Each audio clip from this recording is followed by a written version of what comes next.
Hello, Nichi Bei Weekly writer Tomo Hirai and I were grateful to be invited to Mark Izu's Songs for J-Town at the newly renovated Presidio Theater in San Francisco's Presidio.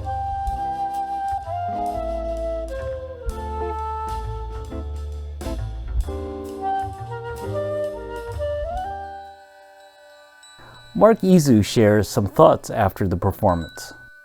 How'd you feel about it? Just finishing the show. Oh, it felt really good. And it can always be better, but it felt really good. The intent was there. That's what I tell everyone, it's all about the intent. You just play the intent and it all works.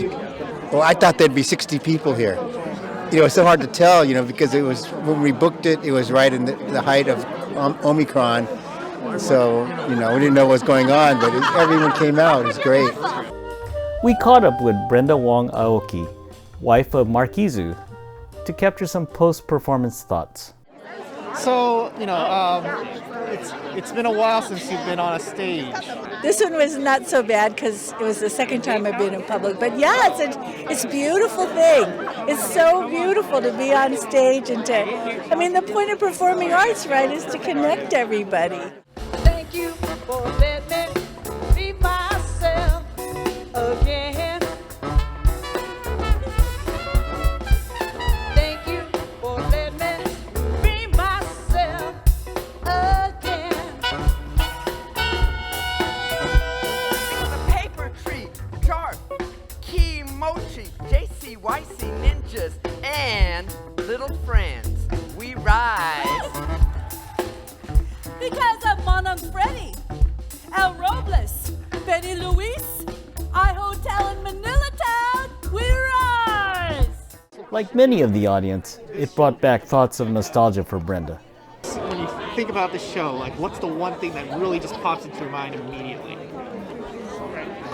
So many things. I think about, just so many memories. I think about, when I was a sensei at Nihomachi Little Friends, way at the beginning when Jay was still at Little Friends. And I just think about those days, and then I think of working at JCYC, and I think about Mark and I courting. Mas Koga, the music director for Songs for J-Town, who is now living in New York, added some of his thoughts about the performance. What was it like to get the call to work on this? It's always good. It's always like, oh yes, thank you. I will work with you whenever.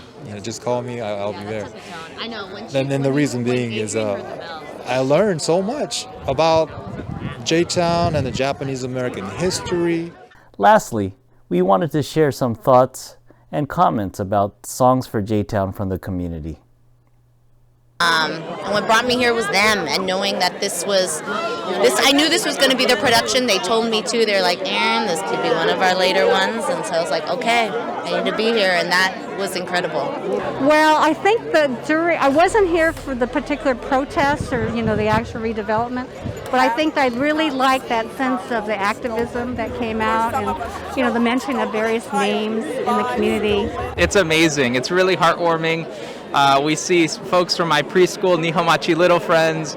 We see folks from the community, all the areas. It's really amazing to see them all come together and witness my folks' shows. I've grown up watching my parents perform in Japantown, bringing together the J-Tels, a smaller, younger version of the folks performing. And it's cool to see it all accumulate to this moment, especially after we're getting still COVID, but slowly getting through it. I think that's the heartwarming spirit for it. Not only was this a post-pandemic coming out party for Mark and Brenda, but for the whole SF Japantown community. This is Viloria for Tomo Hirai for the Nichi Bei Café.